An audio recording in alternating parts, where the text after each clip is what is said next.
This is Late Night Health.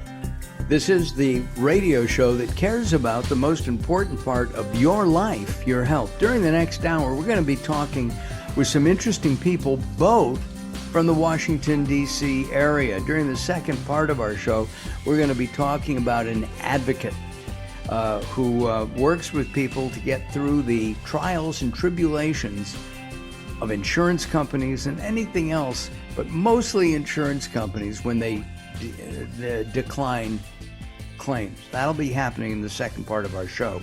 The first part of our show, we're going to be going also to Washington, D.C. to speak with Mark Blum. He's a leading health policy expert. He's even worked here in our home state of California.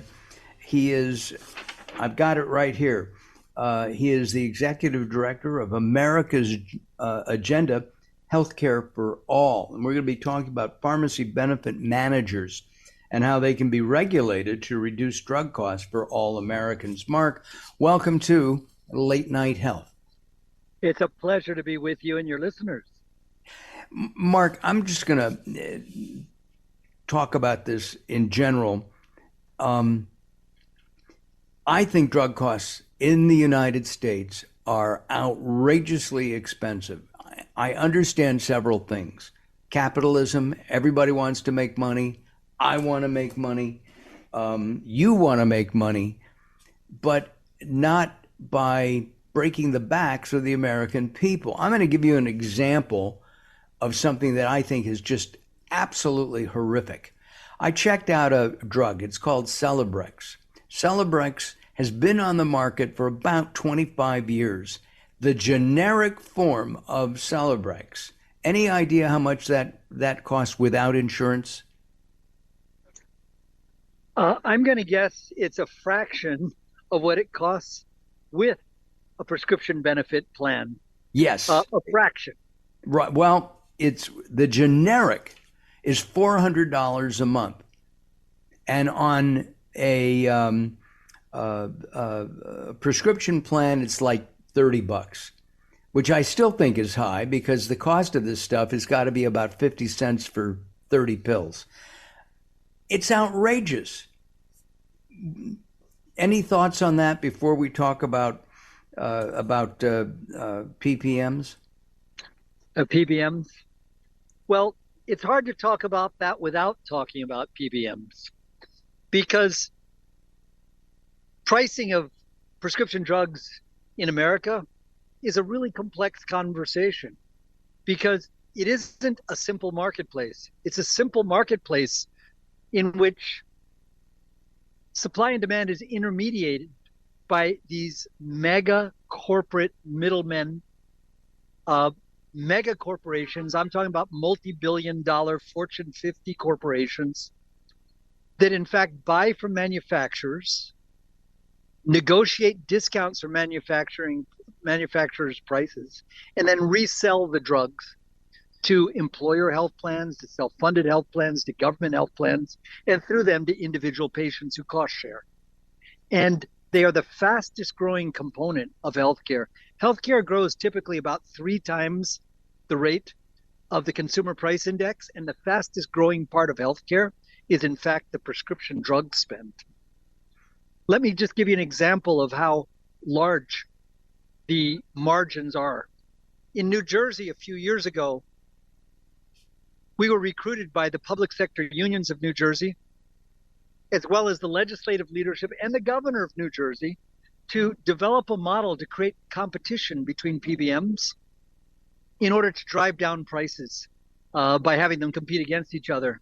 The long and the short is, we experimented. We opened the first relatively transparent marketplace for PBMs in the country, and we saved the state $2.53 billion in drug spend over 5 years without any cut in prescription medicines. That was all just fat. It was excess profits. The PBM still made profits, but they gave back to the state $2.53 billion in that period. How did it affect the consumer? I mean, if they were paying $400 a month for a prescription, would that have been lowered? Yes, premiums were ultimately lowered as well. Uh, let's talk about the cost share part, which is what you're talking about right now. What's the consumer paying as cost share at the pharmacy counter when they pick up a prescription medicine? Typically, and this is part of the games that PBMs play. Remember, you're not buying your drug from a manufacturer directly. You're buying your drug from a PBM at a price that's been set by the PBM. PBMs very typically set the price, the cost share your consumer pays on the list price of the drug set by the manufacturer, but nobody pays the list price except you, the patient at the pharmacy counter. Why is that? You got to look what the PBM value proposition was. The PBM value proposition is manufacturers are effectively monopolies of the brand drugs that they sell. We have a lot of relatively small demanders. They may be local governments. They may be private employers. We will aggregate demand from all of these small health plans. We'll use that volume to leverage down the price from manufacturers. 30 to 40 years ago, when PBMs first arrived in the American healthcare scene, that's what they did. They still do it. They do it very well. They negotiate steep discounts for manufacturers, but then they have found ways to divert those discounts into their own bank accounts rather than passing the savings on to patients. Many techniques for doing that, but one of those is to charge patients the list price, not the price, the net price, which is after the discounts have been deducted. So the person you're talking about is actually paying a cost share, a copay on a list price that the PBM has never paid. In fact, no one has paid in the marketplace except for your patient. That's ridiculous. And what about things like GoodRx? Amazon Good has a new right. Mark Cuban has got a new thing. And I also want to get into formularies during our next segment. But Sure. what about GoodRx and other programs like that? GoodRx kind of proves the point. What GoodRx does is it tells you, looking at pharmacies in your community, what it will cost you to buy a prescription medicine. Take a generic medicine, for example. If you pay the full price buying the drug from the pharmacist, who, after all, has bought the drug at wholesale price and then is charging a dispensing fee. GoodRx shows you what you can pay at a pharmacy if you don't use your insurance at all versus what you're going to pay if you pay copay in your prescription drug plan. GoodRx's whole reason for being is to show you that you can pay full cost out of pocket, and it'll be a fraction of what your cost share will be if you buy it through your insurance plan. I've seen that several times, and it really ticks me off. And I also want to know, and I'm going to use CVS as an example because they are either number one or number two drugstore and pharmacy in the United States right now. I think they and Walmart are kind of nose to nose, or Walgreens, I meant.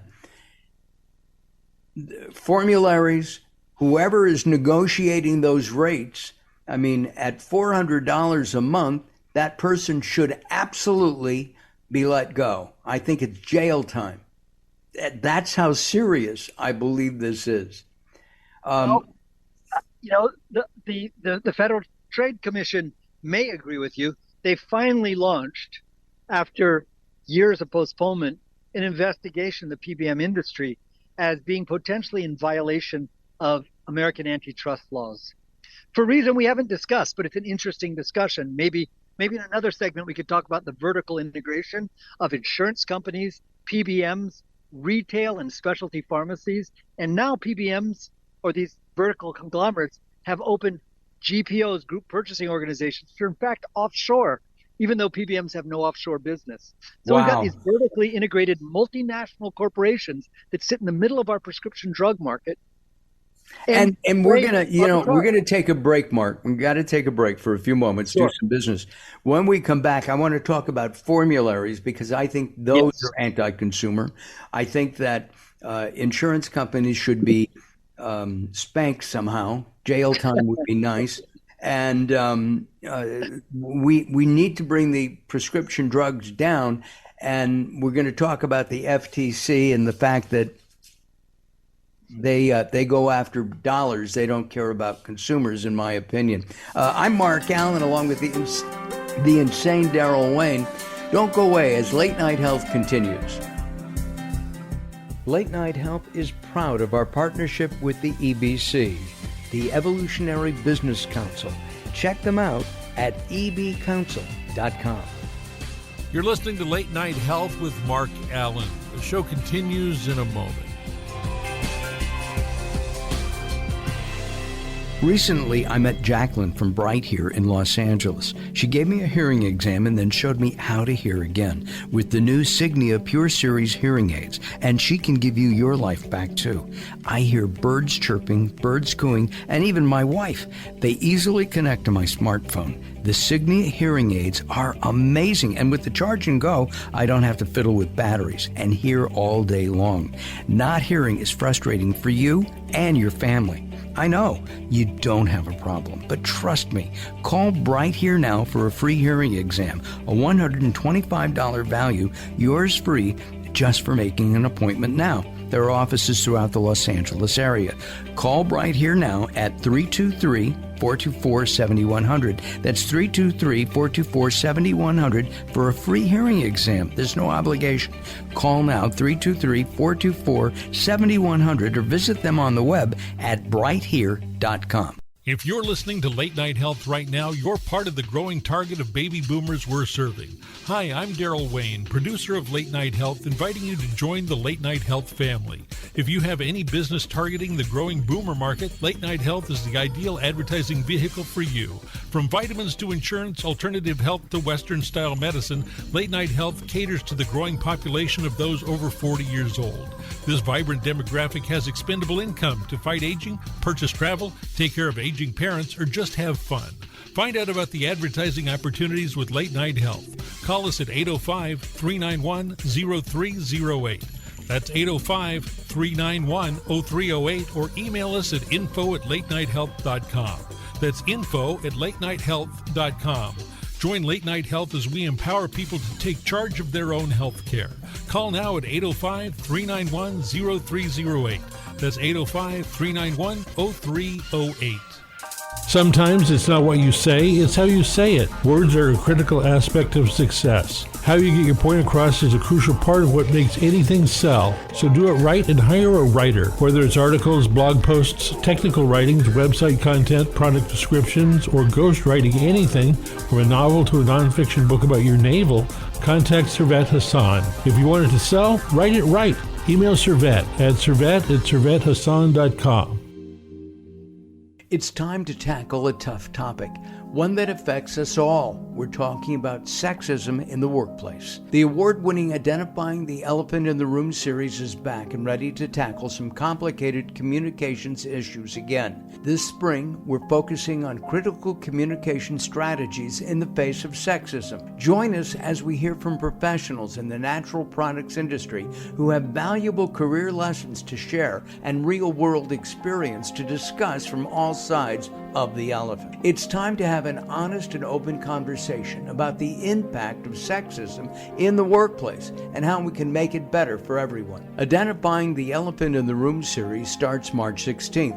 Register today at inicibox.vfairs.com. That's INICIBOX.VFAIRS.com, and join the conversation to be part of the solution. Late Night Health continues. I'm Mark Alyn, along with the insane Daryl Wayne. Be sure to join us at latenighthealth.com, latenighthealth.com.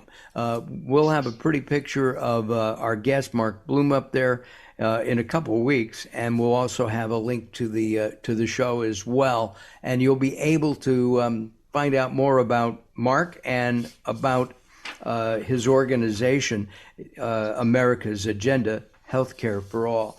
I really like the name of your group, Healthcare for All, in particular. During our break, we were talking about a couple of things, and I have said for years now that formularies were not in favor of consumers. Am I correct in that assumption? Yeah, formularies are in favor of the PBMs, the pharmacy benefit manager entities that design them. Listen, a lot of guys will vilify PBMs. I haven't heard you do it. I try not to do it because you're right. This is capitalism, and PBMs are responding to perverse incentives to make profit. The perverse incentives are this. While their value proposition is we'll negotiate discounts and pass them on to consumers, in fact, PBMs have figured out that more expensive drugs let them get deeper discounts and therefore have more profits to extract from those discounts to divert into their own bank accounts. So you see PBMs have a systematic incentive to offer more expensive drugs on the preferred tiers. So you're paying a copay, we can actually give you a reduced copay on a much higher drug price. That takes more money out of your pocket and also out of your health plan's pocket. If you have an employer-sponsored health plan or a government health plan, the government or your employer pay a lot more for the drugs on the preferred tier than they would. The U.S. Senate committee, just so this isn't just me and you talking, the Finance Committee of the U.S. Senate did a study on the prices of diabetes drugs, on some insulins, of which there are a wide number of kinds of insulin and insulin therapeutic equivalents on the marketplace, biosimilars as well, and found that systematically PBMs are denying placement on preferred tiers and sometimes not letting drugs, insulins come onto their formularies at all that are the least expensive, the most affordable for patients. Why? Because they're the least profitable for the PBM.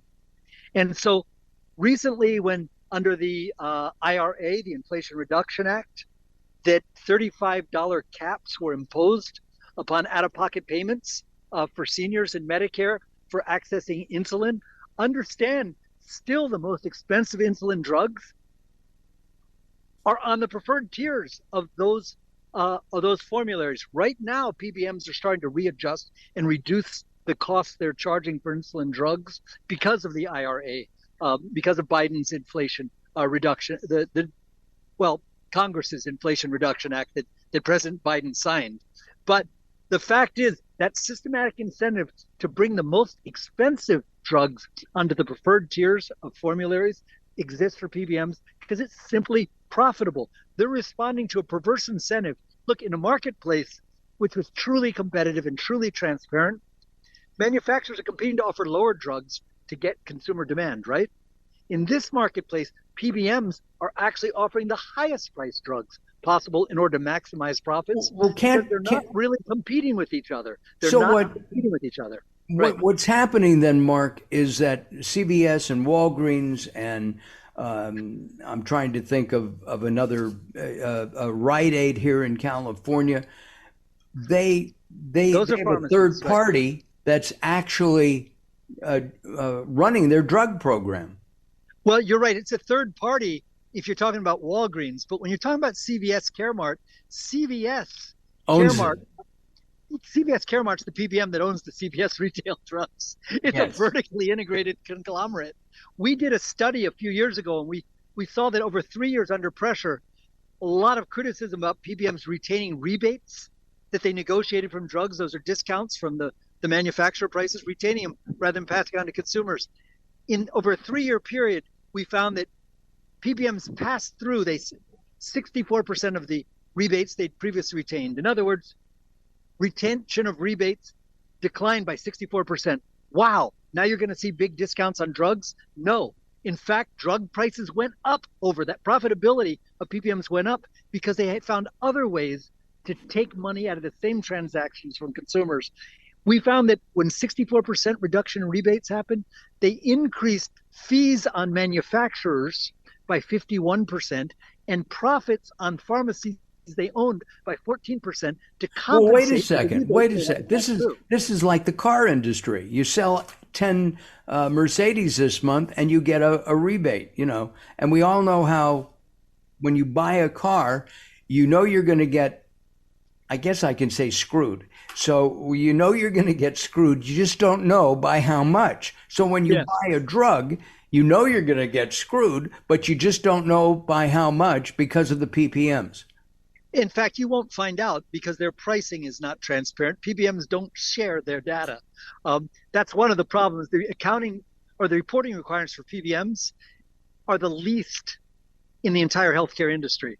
It is a shady industry of multiple price manipulation schemes to make profits for the PBMs and keep price opaque to consumers.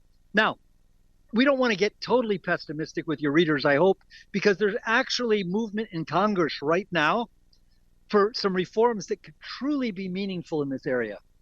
As America's Agenda, Healthcare for All, are you a lobbyist at all? Do you? No, we're not. We're not for-profit think tank on health policy. We're not lobbyists. Got it. Maybe you need some. Our mission is to find the common ground between patient advocates, labor unions, employers, and healthcare providers that share the mission of wanting healthcare to be as affordable as possible for American workers. That's our mission. Let's just briefly talk about the Federal Trade Commission. Again, another government agency that oversteps its bounds, looking for dollars. I've worked in the direct response industry, and they're the ones who enforce FDA rules, but they stretch them. They're not consistent. If somebody is making $100 million or $200 million on a product, they go after them, and they shouldn't. They need to be regrouped and organized, just like the FDA and possibly Congress. I don't know, maybe the country. We're falling apart, folks. But we are still the greatest country in the world, and have always been that. And I don't care what any former president says. I don't mean to be political. Oh, yeah, I do. In our remaining moments, Mark, first of all, I'd like to invite you to come back. When there's legislation or anything, please come back. Sam is listening to us right now. And Sam, that's your job. Get back to me. I just want to interrupt you to accept that offer. I'd be delighted to come back and talk to you and to your audience again. This has been fun. I'm glad. What can the American people do right now? What should we do? What should Daryl and I do to combat the high price of drugs?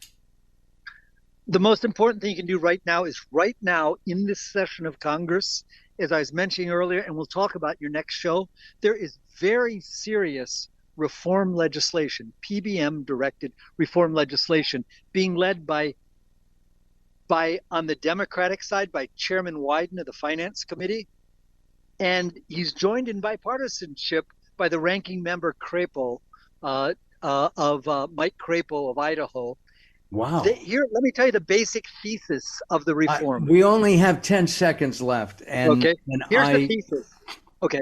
Go ahead. I'm sorry, we're out of time, but we will pick up on this. Our guest has been Blum. He's the executive director of America's Agenda, Healthcare for All. I'm Mark Alyn. Coming up next, we've got Harold Cameron, who will probably be just down the street from Mark because he's also in D.C., and we'll be talking to him about being an advocate for people on all kinds of issues. Late Night Health continues. Be sure to visit us at latenighthealth.com.